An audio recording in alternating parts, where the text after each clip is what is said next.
Hello everyone. We are doing chapter number 3, matrices of class 12th, and we already have learned in previous class how to find the inverse of a given matrix using row elementary or column elementary transformation. So in today's class we are going to find how to we are going to see how to find the inverse of a matrix 3 cross 3 matrix using row elementary transformation. So let us proceed. I am solving question 15 of exercise 3.4. A matrix is given here. A is equals to matrix of order 3 cross 3. So how do we find the inverse using row elementary transformation? So we always take A is equals to IA, and in case of column, as I told in previous class, A is equals to AI. Okay. So for row elementary transformation, take A is equals to IA, where A is the given matrix, I is the identity matrix of the same order as A. So I have written A matrix here as it is equals to, I have taken identity matrix of order 3, since A is of order 3, 1 0 0 0 1 0 0 0 1 identity matrix, and we keep the A over here as it is till end. I will tell you why. Later, at the end of the question, I will tell you why we have kept this A as it is. So, let us perform some operations and then find the inverse. But before that, let us see how are we going to proceed for that. So, what do we do actually? We make this A an identity matrix. After some steps, you will see that this will start becoming identity matrix, and this matrix will become a new matrix. This will become a new matrix B. So what do we do?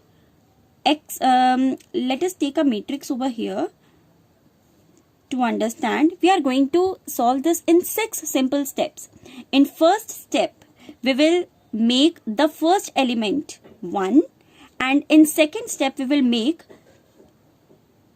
these two elements, the elements just below 1, these two elements 0. In third step, we will make the middle element 1, and in next step, fourth step, we will make these two elements 0. In fifth step, we will make the last element 1, and in sixth step, we will make the elements above 1, these two elements as 0. So let us see how do we do that. The first operation, first we have to make this first element as 1. So I am applying the operation R1 goes to 1 by 2 R1. Why? Because we have to make it 1. So I am dividing the whole row by 1. One thing that you have to keep in mind always is the operation is always applied on all the elements of the row. Also, the operation is applied on both the sides of the equality. On this matrix also it will be applied, and on this matrix also this will be applied. So after applying the operation, there will be changes in row 1. We have divided it by we have divided each and every element of R1 by 2. So we get 1 after dividing the first row. 2 by 2, that will become 1, minus 3 by 2, 3 by 2. The rest of the two rows will remain same, is equals to, the operation is applied on this matrix also, so it will become 1 by 2. Row 1 becomes 1 by 2, 0, 0. Rest of the two rows remains as it is, and then we write A.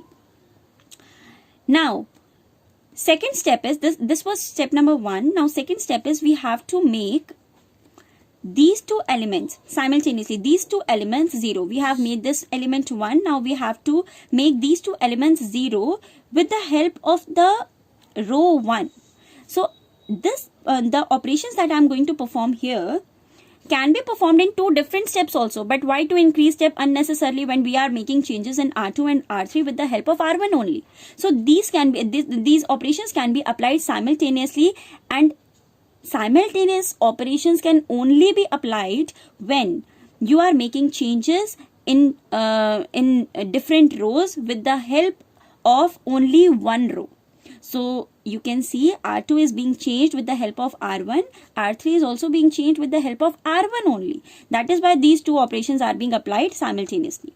So after these two, one more thing. if you are able to perform the operation mentally, if you can calculate mentally, then solve it mentally. Otherwise, in rough work, please solve it and then write the element.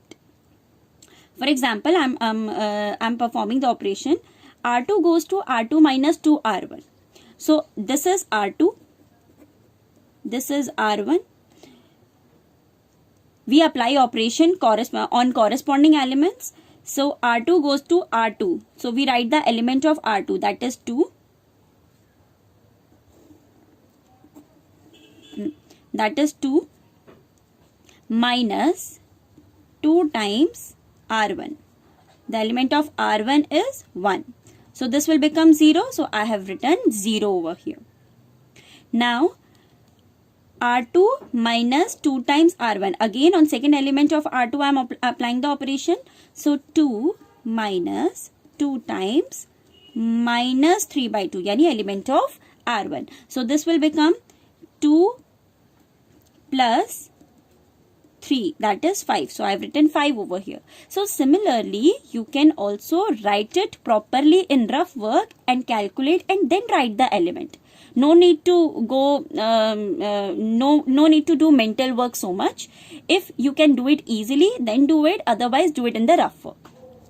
So rest of these two matrices we obtain after applying these two operations. First R2 row is changed and next R3 row is changed with the help of R1 only.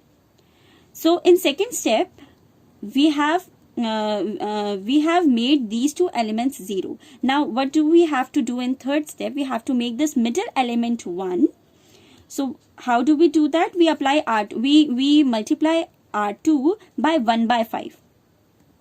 So after multiplying R2 by 1 by 5, we get matrices 1 minus 3 by 2, 3 by 2. This whole row becomes 0. These two rows will remain same, but this row R2 row becomes 0, 1, 0. Similarly, here also R1 and R3 remains same, but the second row becomes minus 1 by 5 since we are multiplying R2 by 1 by 5. Therefore, minus 1, it becomes minus 1 by 5, 1 by 5 and 0, and A remains as it is. Now, in next step,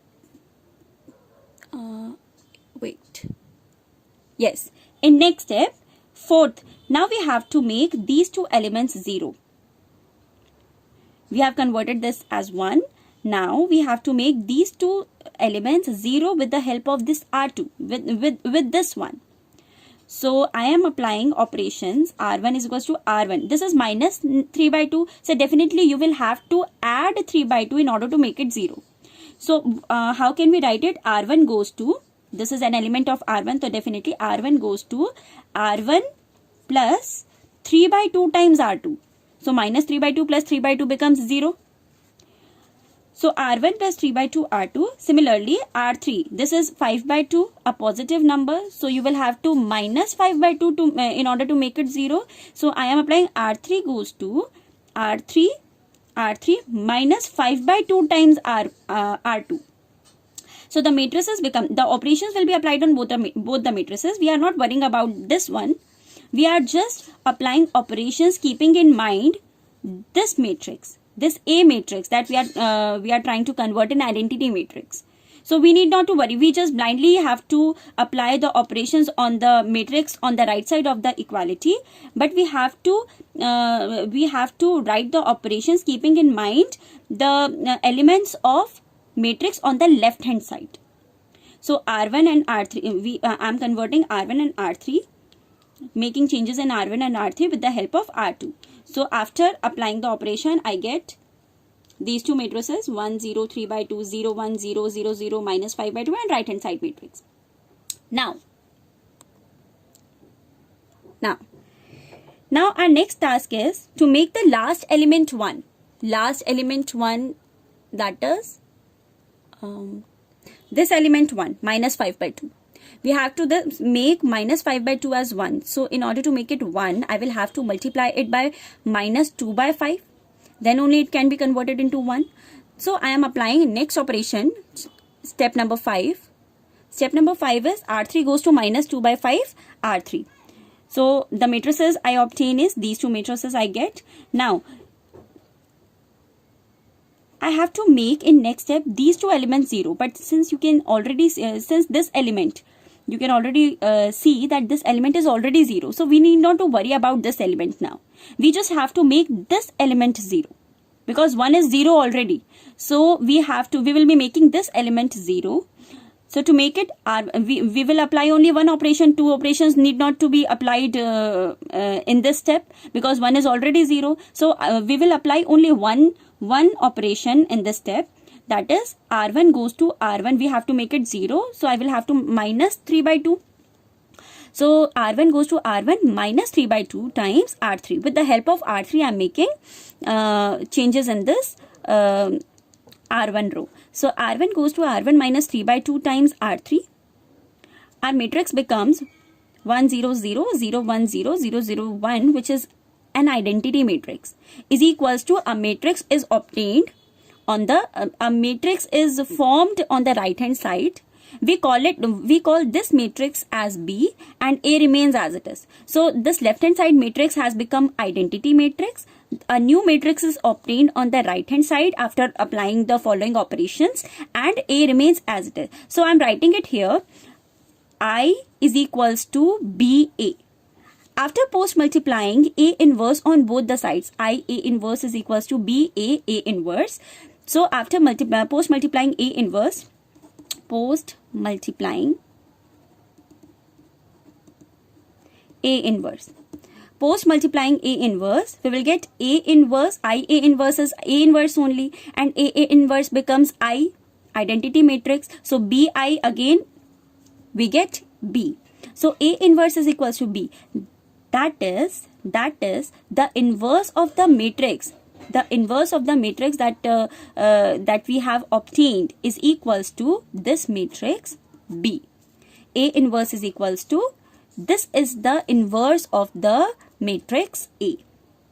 This is the reason why we kept this A as it is. We did not touch this A throughout the question, because in the end the inverse of this matrix will be obtained, and here as you can see the inverse of the matrix is equals to B, the matrix obtained after performing so many row operations. That's it.